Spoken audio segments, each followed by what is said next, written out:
ನಮಸ್ಕಾರ. DV news Karnataka. ನಾನು ಶಂಕರ್ ತೊಂಟಾಪುರ.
ಬಾಬಾ ಸಾಹೇಬರನ್ನ ಅವಹೇಳನ ಮಾಡ್ತಾ ಇದ್ದಾರೆ ಮತ್ತು ಸಂವಿಧಾನವನ್ನು ಬದಲು ಮಾಡಬೇಕಂತ ಮಾಡ್ತಾ ಇದ್ದಾರೆ. RSS ಮುಖ್ಯಸ್ಥ ಮೋಹನ್ ಭಾಗವತ್ ಅವರು ಈ ಒಂದು ವಾರದಲ್ಲಿ ಒಂದು ಹೇಳಿಕೆ ಕೊಟ್ಟಿದ್ದಾರೆ. ಅವ್ರದೇ RSS ದ ಮುಖವಾಣಿ ಪತ್ರಿಕೆಯಲ್ಲಿ ಬಂದಿದೆ, ನಾವು ಸಂವಿಧಾನವನ್ನು ಬದಲಾಯಿಸಬೇಕಾಗಿದೆ, ಆದ್ರೆ ಗುಪ್ತ ಅಜೆಂಡಾ ಪ್ರಕಾರ ಮಾಡಬೇಕು, ನೀವು ಬಹಿರಂಗವಾಗಿ ಯಾರು ಹೇಳಿಕೆ ಕೊಡಬೇಡ್ರಿ ಅಂತ ಹೇಳ್ತಾರೆ ಇವರು. ಈಗಾಗಲೇ ಇವರು ಮೀಸಲಾತಿಗೆ ಇವತ್ತು ಇನ್ನೊಂದು ವಿಷಯ ಬಂದಿದೆ, 22,000 BSNL ನೌಕರದಾರನ ತೆಗೆದಿದ್ದಾರೆ. ಇವ್ರ ಉದ್ದೇಶ ಏನಂದ್ರೆ ಈ ದೇಶದಲ್ಲಿ ಮೀಸಲಾತಿಯನ್ನು ತೆಗೆದು ದಲಿತರನ್ನ ಅತಂತ್ರನಾಗಿ ಮಾಡಬೇಕು, ಅಶಕ್ತರನ್ನಾಗಿ ಮಾಡಬೇಕು ಅನ್ನೋ ಉದ್ದೇಶ ಇದೆ. ಅವಾಗ ಅವರಿಗೆ ಈಗಾಗಲೇ ಮುಸ್ಲಿಮರನ್ನ ಬಹಳಷ್ಟು ಸಂಕಷ್ಟದಲ್ಲಿ ದುಡಿದ್ದಾರೆ, ಇನ್ನು ನಂತರ ದಲಿತರಿಗೆ ಕೈ ಹಚ್ಚಬೇಕು, ಉಳಿದವರಿಗೆ ಆಮೇಲೆ ನೋಡೋಣ ಅಂತ ಹೇಳಿ ಅವ್ರ ವಿಚಾರ ಇದೆ. ಅದಕ್ಕೆ ನಾವೆಲ್ಲರೂ ಜಾಗೃತರಾಗಿ ಬಹಳ ಜಾಗೃತಿಯಿಂದ ಇನ್ನು ಮುಂದಿನ ದಿನಮಾನಗಳಲ್ಲಿ ಇಂಥ ಒಂದು ಸಂಘಟನೆಗಳು ಬಹಳ ಜಾಗೃತಿ ಮಾಡಲಿಕ್ಕೆ ಸಂಘಟನೆಗಳು ರೂಪುಗೊಂಡು ಅದನ್ನ ಮುಂದೂಡಿಸಬೇಕಂತೇಳಿ ನಾನು ನಾಯಕರಲ್ಲಿ ಮತ್ತು ತಮ್ಮಲ್ಲಿ ವಿನಂತಿ ಮಾಡಿ ನನ್ನ ಮಾತನ್ನು ಮುಗಿಸುತ್ತೇನೆ. ಜೈ ಭಾರತ್, ಜೈ ಭೀಮ್. ನಮ್ಮ ದೇಶಕ್ಕೆ ಕೊಟ್ಟು ಪ್ರತಿಯೊಬ್ಬರು ಗೌರವಯುತವಾಗಿ ಬಾಳುವಂತ ಒಂದು ಅಧಿಕಾರವನ್ನ ಕೊಟ್ಟಂತಹ ಮಹಾನ್ ದೇವರನ್ನ ನಾವು ಅಂಬೇಡ್ಕರ್ರಲ್ಲಿ ಕಾಣ್ತಾ ಇದ್ದೇವೆ. ಕೇವಲ ಅವರ ಒಬ್ಬ ವ್ಯಕ್ತಿಯಾಗಿ ಅಲ್ಲ, ಈ ದೇಶಕ್ಕೆ ಪ್ರತಿಯೊಬ್ಬ ಪ್ರಜೆಗೆ ಗೌರವಯುತವಾಗಿ ಬಾಳಲಿಕ್ಕೆ ಮತ್ತು ಸಮಾಜದಲ್ಲಿ ಏನನ್ನಾದರೂ ಒಂದು ಸಾಧಿಸಲಿಕ್ಕೆ ಕೊಟ್ಟಂತಹ ಒಂದು ಸಂವಿಧಾನ ಶಿಲ್ಪಿ ಡಾಕ್ಟರ್ ಬಾಬಾ ಸಾಹೇಬ್ ಅಂಬೇಡ್ಕರ್ ಅವರು. ಅವರ ಬಗ್ಗೆ ಅವಹೇಳನಕಾರಿಯಾಗಿ ಮಾತನಾಡುವುದಂತಂದ್ರೆ ಅದೊಂದು ಅಕ್ಷಮ್ಯ ಅಪರಾಧ. ಈ ಒಂದು ಅಪರಾಧವನ್ನು ಎಸಗಿದಂತಹ ಗೃಹ ಮಂತ್ರಿಗಳು ಅಮಿತ್ ಶಾ ಅವರು ತಕ್ಷಣವೇ ತಮ್ಮ ಸ್ಥಾನಕ್ಕೆ ರಾಜೀನಾಮೆಯನ್ನು ನೆಟ್ಟು ಮತ್ತೆ ತಮಗೆ ತಾಕತ್ತಿದ್ರೆ ಇನ್ನೊಂದ್ಸಾರಿ ಎಲೆಕ್ಷನ್ ನಿಂತು ಆರಿಸಿ ಬರಬೇಕು ಹೊರತಾಗಿ ಆ ಸ್ಥಾನದಲ್ಲಿ ಇರುವುದು ಅವರಿಗೆ ಗೌರವ ತರುವುದಂತ ಅಲ್ಲ ಅಂತ ಮಾತನ್ನು ಹೇಳಿ, ರಾಷ್ಟ್ರಪತಿಗಳು ಕೂಡಲೇ ಈ ಒಂದು ನಿಟ್ಟಿನಲ್ಲಿ ಒಂದು ನಿರ್ಧಾರವನ್ನು ತೆಗೆದುಕೊಂಡು ಇದೇನು ಎಲ್ಲ ಸಮಾಜಕ್ಕೆ ಒಂದು ಅವಮಾನ ಮಾಡಿದಂತಹ ಈ ಸರ್ಕಾರವನ್ನು ವಜಾಗೊಳಿಸಿ ಈ ಸಂವಿಧಾನಕ್ಕೆ ನ್ಯಾಯ ಕೊಡುವಂತ ಒಂದು ಕೆಲಸ ತಮ್ಮಿಂದ ಆಗ್ಬೇಕನ್ನೋದನ್ನ ಆಗ್ರಹಿಸಿ ಈ ಒಂದು ಬಂದ್ಗೆ ಸಹಕಾರ ನೀಡಿದಂತ ತಮ್ಮೆಲ್ಲರಿಗೆ ಅಭಿನಂದಿಸಿ ನನ್ನ 4 ಮಾತುಗಳನ್ನು ಮುಗಿಸ್ತಾ ಇದ್ದೀನಿ. ಜೈ ಹಿಂದ್, ಜೈ ಭೀಮ್. ಯಾಕಂದ್ರೆ ನಿಮಗೆ ಯಾವತ್ತೂ ಕೇಳಿಸೋದಿಲ್ಲ ಈ ವಿಷಯ, ನಮಗೆ ಯಾವತ್ತೋ ಗೊತ್ತಾಗಿದೆ. ಯಾಕಂದ್ರೆ ಬೆತ್ತಲೆ ಮೆರವಣಿಗೆ ಮಹಿಳೆಯರಿಗೆ ಮಾಡಿದ್ರು ನೀವು ಮೌನಿಯಾಗಿದ್ರಿ, ಆದ್ರೆ ನಿಮ್ಮ ಮಾತುಗಳು ನಮಗೆ ಕೇಳಿಸುತ್ತೆ. ಆದ್ರೆ ಯಾಕೆ ನಿಮಗಿದು ಈ ವಿಷಯನ ಗೊತ್ತಾಗ್ತಾ ಇಲ್ಲ? ಒಬ್ಬ ಕೂಲಿ ಕಾರ್ಮಿಕ ಹೆಣ್ಮಕ್ಳಿಗೆ ಗೊತ್ತಾಗ್ತಾ ಇದೆ, ಬರೀ ಹೆಣ್ಮಕ್ಳಿಗೆ ಗೊತ್ತಾಗ್ತಾ ಇದೆ ಬಾಬಾ ಸಾಹೇಬ್ರು ಯಾರು ಅನ್ನೋದನ್ನ. ಬಾಬಾ ಸಾಹೇಬ್ರ ಬಗ್ಗೆ ನೀವು ಅಂಬೇಡ್ಕರ್ ಫ್ಯಾಷನ್ ಆಗ್ಬಿಟ್ಟಿದೆ ಅಂತ ಹೇಳಿ ಮಾತಾಡಿದಿರಲ್ಲ, ಹೌದು, ನಮಗೆ ಅಂಬೇಡ್ಕರ್ ಅಸ್ತಿತ್ವ, ಅಂಬೇಡ್ಕರ್ ನಮ್ಮ ಸ್ವಾಭಿಮಾನ, ಅಂಬೇಡ್ಕರೇ ನಮ್ಮ ಅಸ್ತಿತ್ವ. ಅದನ್ನು 100 ಅಲ್ಲ ಮಿಲಿಯನ್ ಬಾರಿ ಹೇಳ್ತೀವಿ. ಅವರು ಸುಮ್ನೆ ಹೋಗಿಲ್ಲ, ಅವರು ಬಾಬಾ ಸಾಹೇಬ್ರ ಬೀಜಗಳನ್ನ ಬಿತ್ತು ಹೋಗಿದ್ದಾರೆ. ಆ ಬೀಜಗಳು ಯಾವತ್ತಿದ್ರೂ ಮೊಳಗುತ್ತವೆ. ಇಷ್ಟು ಹೇಳಿ ನನ್ನ ಮಾತನ್ನ ಮುಗಿಸ್ತಾ ಇದ್ದೀನಿ. ಧನ್ಯವಾದಗಳು. ಎಲ್ಲ ನನ್ನ ಸಹೋದರ ಸಹೋದರಿಯರಿಗೆ ಶ್ರೀದೇವಿ ಉತ್ಲಾಸ್ ಸರ್ ಮಾಡುವ ಜೈ ಭೀಮ್ ನಮಸ್ಕಾರಗಳು. ಇಂದು ಡಾಕ್ಟರ್ ಬಾಬಾ ಸಾಹೇಬ್ ಅಂಬೇಡ್ಕರ್ ಅವರು ದೀನರ, ದಲಿತರ ಮತ್ತು ಶೋಷಿತರ ಒಂದು ಆರಾಧನೆಯ ದೇವರು. ಇವತ್ತು ಕಗ್ಗೊತ್ತಲೆಯ ಒಂದು ಬದುಕಿನಲ್ಲಿ ನಾವು ಏನು ಲಕ್ಷಾಂತರ ಕುಟುಂಬಗಳಿಗೆ ಬೆಳಕಾದಂತವರು, ಬದುಕಿಗೆ ಬೆಳಕನ್ನ ಕೊಟ್ಟಂತವರು ಅಷ್ಟೇ ಅಲ್ಲದೆ ಬದುಕಿಗೆ ಬೆಳಕಾದವರು. ಇವತ್ತು ನಮ್ಮ ಪಾಲಿನ ದೇವರು ಕಾನೂನು ಸಂವಿಧಾನದ ಅಡಿಯಲ್ಲಿ ನಡೀತಿದೆ ಅಂತಂದು ಅಮಿತ್ ಶಾ ಅವರು ತಿಳ್ಕೋಬೇಕಾಗಿತ್ತು. ಆತ್ಮಾವಲೋಕನೆ ಒಂದು ಜವಾಬ್ದಾರಿ ಹುದ್ದೆಯಲ್ಲಿ ಇದ್ದು ಡಾಕ್ಟರ್ ಬಾಬಾ ಸಾಹೇಬ್ ಅಂಬೇಡ್ಕರ್ ಅವರ ಬಗ್ಗೆ ಅಪ್ರಸ್ತುತ, ಅಸಂಬದ್ಧ ಮತ್ತು ಉಡಾಫೆಯ ಮಾತನಾಡಿದ್ದಾರೆ.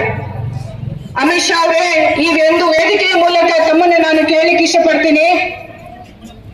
ಬಾಬಾ ಸಾಹೇಬ್ ಅಂಬೇಡ್ಕರ್ ಇವತ್ತು ಕೂಡ ಒಬ್ಬ ಮಹಿಳೆಯಾಗಿ ಈ ವೇದಿಕೆಯ ಮುಖಾಂತರ ಆಗಲಿ ವೇದಿಕೆಯಲ್ಲಿ ನಿಂತು ಮಾತಾಡ್ತಿದ್ದೀನಿ ಅಂತಂದ್ರೆ ಡಾಕ್ಟರ್ ಬಾಬಾ ಸಾಹೇಬ್ ಅಂಬೇಡ್ಕರ್ ದೇವರ ಪುಣ್ಯದಿಂದ ಅಂತಂದು ಈ ಸಂದರ್ಭದಲ್ಲಿ ಹೇಳಲಿಕ್ಕೆ ಇಷ್ಟಪಡ್ತೇನೆ. ಎಲ್ಲ ನಮ್ಮ ಮಹಿಳೆಯರಿಗೆ ಹಕ್ಕನ್ನ, ಸಮಾನತೆಯನ್ನ ತಂದುಕೊಟ್ಟಂತ ದೇವರು. ಎಲ್ಲ ಒಂದ್ ಕಡೆ ನೀವು ಬಾಬಾ ಸಾಹೇಬ್ ಅಂಬೇಡ್ಕರ್ ಅವರ ವಿಚಾರದಲ್ಲಿ ಏನಾರ ಪ್ರಚಾರ ಪಡಿಬೇಕು ಅಂತಂದು ಅವ್ರ ಬಗ್ಗೆ ಉದ್ದಟತನದ ಮಾತನ್ನ ಏನ್ ನೀವು ಆಡಿದಿರಿ ಅದನ್ನ ಹಿಂಪಡಿಬೇಕು ಅಂತಂದ ನಾ ಈ ಸಂದರ್ಭದಲ್ಲಿ ಒಕ್ಕೊರಲೆಯಿಂದ ಎಲ್ಲ ಪ್ರಗತಿಪರ ಸಂಘಟನೆಗಳು ಎಲ್ಲರೂ ಒತ್ತಾಯ ಮಾಡ್ತೀವಿ. ತತ್ಕ್ಷಣವೇ ನೀವು ರಾಜೀನಾಮೆಯನ್ನು ನೀಡಬೇಕು ಅಂತಂದು ಎಲ್ಲ ಸಂಘಟನೆ ಮುಖಾಂತರ ವೇದಿಕೆಯಲ್ಲಿ ನಾನು ಒತ್ತಾಯ ಮಾಡುತ್ತೇನೆ. ಎಲ್ಲರಿಗೂ ಜೈ ಬಿ ವಂದನೆಗಳ ಅವಕಾಶ ಕೊಟ್ಟಿದ್ದಕ್ಕಾಗಿ. ಮಾನ್ಯ ಅಮಿತ್ ಶಾ ಅವರು ಅಂಬೇಡ್ಕರ್ ಕುರಿತು ಒಂದು ಹೇಳಿಕೆಯನ್ನು ನೀಡಿದ್ದಾರೆ. ಈ ಹೇಳಿಕೆ ನಾವು ಸಂಪೂರ್ಣವಾಗಿ ಆಲಿಸಿದ್ದೇವೆ. ಉಳಿದೆಲ್ಲ ವಿಚಾರಗಳು ಸರಿಯಾದವು ತಪ್ಪದೋ ಆ ಎರಡನೇ ಮಾತು. ಆದರೆ ಅದರೊಳಗೆ ಒಂದು ಮಾತು ಹೇಳ್ಯಾರ. ಆ ಮಾತ ನಮ್ಮನ್ನು ಸಹಿತ ಈ ದೇಶದ 80% ಈ ಸಮುದಾಯಕ್ಕೆ ತುಂಬಾ ಹಿಡಿಸಲಾರಂತ ನೋವಾಗೈತಿ. ದೇಶದಲ್ಲಿ ಒಂದು ಫ್ಯಾಷನ್ ಆಗಿದೆ, ಅಂಬೇಡ್ಕರ್ ಅಂಬೇಡ್ಕರ್ ಅಂಬೇಡ್ಕರ್ ಅಂಬೇಡ್ಕರ್ ಅಂಬೇಡ್ಕರ್ ಅಂಬೇಡ್ಕರ್. ಇಷ್ಟೊಂದು ಬಾರಿ ಆ ದೇವರ ಹೆಸರನ್ನು ನೆನೆಸಿದ್ದರೆ 7 ಜನ್ಮಗಳವರೆಗೆ ಸ್ವರ್ಗ ಪ್ರಾಪ್ತಿಯಾಗುತ್ತಿತ್ತು. ಉಳಿದ ಹಿಂದೆ ಮಾತಾಡಿದ್ದು ಮುಂದೆ ಮಾತಾಡಿದ್ದು ಮಾತುಗಳು ಬೇಕಾಗಿಲ್ಲ. ಈ ಮಾತೇನು ಮಾತಾಡಿರಲ್ಲ, ಇದು ಒಂದು ಆವೇಶದೊಳಗೆ ಮಾತಾಡಿದ್ದು ಮಾತಲ್ಲ. ಇದು ನಮ್ಮ ಅಪ್ಪ ಅವ್ರ ಲೈಂಗಿಕ ಅಪ್ಪ ಅವರು ಬಹಳ ಚೆನ್ನಾಗಿ ಹೇಳಿದ್ರು. ಏನಪ್ಪಾ ಅಂದ್ರೆ ಇದು ಜಸ್ಟ್ ಒಂದು ಹಳ್ಳ ಹೋಗತ್ ನೋಡ್ಯಾರ. ಜಸ್ಟ್ ಇದೊಂಥರ ಹೆಂಗಂತ ಟ್ರಯಲ್ದಾಗ ಎರರ್ ಆಕೈತೆ ಏನು ಪಾಸ್ ಆಕೈತೆ ನೋಡಕ್ ಅದನ್ನ ಜಸ್ಟ್ ಬಿಟ್ಟಾರ. ಅದು ಪ್ರಜ್ಞಾಪೂರ್ವಕವಾಗಿ ಆಡಿದಂತ ಮಾತು. ಇದು ಎಲ್ಲಿ ಸ್ವಲ್ಪ ನಾವು ಕ್ಷಮಾ ಮಾಡುವಂತ ಮಾತು ಇದು ಅಲ್ಲ. ಈ ಮಾತು ಏನೈತಲ್ಲ, ಅಂಬೇಡ್ಕರ್ ಅವರಿಗೆ, ಅಂಬೇಡ್ಕರ್ ಅನ್ನು ನಂಬಿದಂತ ನಮ್ಮೆಲ್ಲರಿಗೂ ಹಾಗೂ ಈ ಭಾರತದ ಪ್ರಜಾಪ್ರಭುತ್ವಕ್ಕೆ ಕಂಟಕ ಆಗೈತಿ.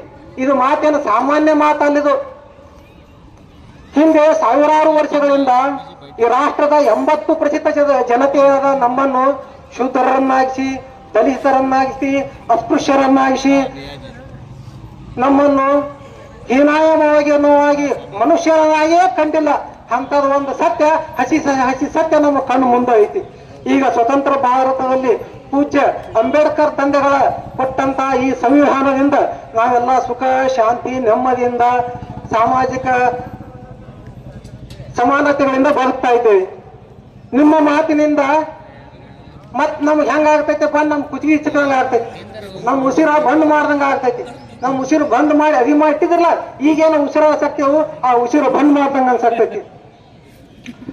ನಾವು ಮನುಷ್ಯರು ಎಂದು ತೋರಿಸಿದ ಆ ಅಂಬೇಡ್ಕರ್ ತಂದೆಗಳು ನಮ್ಗೆ ಆ ಪರಮಾತ್ಮನಿಗಿಂತ ಹೆಚ್ಚಿನವರು.